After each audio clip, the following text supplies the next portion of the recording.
Well, thank you. As we continue to discuss Psalm 23, we come to verse 3, the first section of it, and we will discuss, He restores my soul.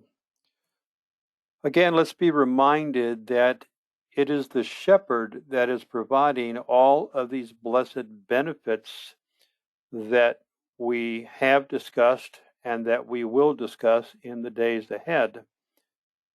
It's the shepherd who is leading and guiding, and it's the shepherd who will restore my soul. Now, we need to understand what that Hebrew word restore means.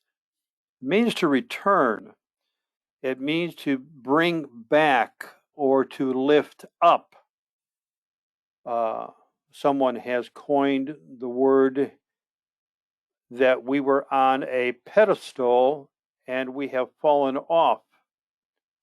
And so the idea of restore means to lift back up to a rightful position, to return to where we have strayed away and where we have left. And we know that sheep stray away, they turn away, they nibble their way into dangerous situations, they take their eye off of the shepherd, they wander. You will be mindful of this from the parable of the shepherd who left the 99 to seek out the one.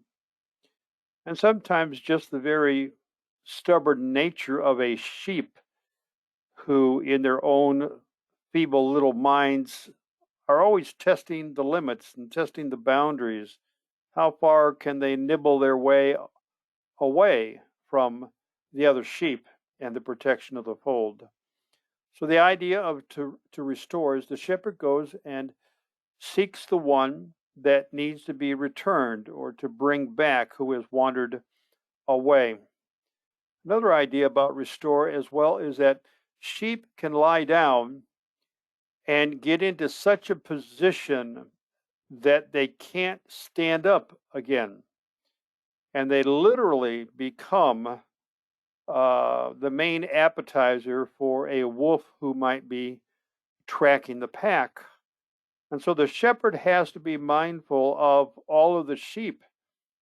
And if he sees one of the sheep lying down and he calls and the sheep does not respond or get up, he's got to go over there and find out what's going on. The sheep has gotten into some type of a indentation in the ground, and he just cannot get his feet underneath himself. So the shepherd restores, he lifts up, he returns, he brings back to the fold. Soul refers to life. Soul is used in the Hebrew language for a person or the self of the person, the personality, their desires, passions that they might have, appetites, emotions, the inward being of a person. The shepherd restores my soul, the inward being of who I am and who I should be. So the question is raised, what makes a sheep stray from green pastures and quiet waters? Oh, there could be a number of reasons that could be offered, but I'm just going to give you one. And I think it would support all of the other reasons that you might make a list of. And it fits very well with us as sheep. And the one reason that I would offer to you why sheep stray from the tender green shoots of the pasture and the quiet, refreshing waters that the shepherd has led that sheep to. The sheep takes his eye off the shepherd. The sheep looks at other things. The sheep is distracted.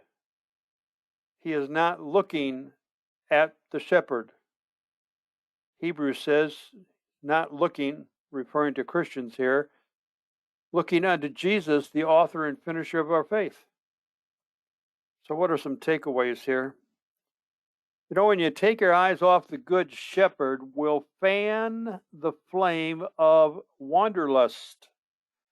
It can lead to a loss of quality of life, emotional disturbances, unsatisfying appetites, and other possibilities as well. The shepherd knows where we need to go. The shepherd knows how to get us there. Why would we look at anything else that is inferior, that lacks the character and the quality that we've seen so far in the Good Shepherd? When I allow the Good Shepherd to lift me up to the privileged position I left, he will do so if I allow him and I don't fight and resist him. I might be a little worse for wear, but he's putting me back into the fold where I have strayed away. Legend is told, or history is told, Jewish history speaks of shepherds going and finding sheep who have strayed. And sometimes the Jewish history records that the shepherd will take the staff in his hand and stretch out the front leg of the sheep and crack it with the rod, breaking the leg. So the sheep will learn the lesson of not wandering away because of the pain. But the shepherd doesn't allow that sheep to hobble along on himself and to mend. The shepherd will hoist that sheep up on his shoulders, draping the legs around his neck, having a firm but tender hold so the sheep does not fall off backwards. Bring it back to the fold, anoint it with oil, and care for it. But the sheep learned a very valuable lesson about wandering away. But he enjoys the favor again of the green pastures and the quiet waters, trusting the sheep. When I sense restlessness, what is so alluring that I would consider that scrub grass and polluted waters better than how the shepherd has provided and will provide?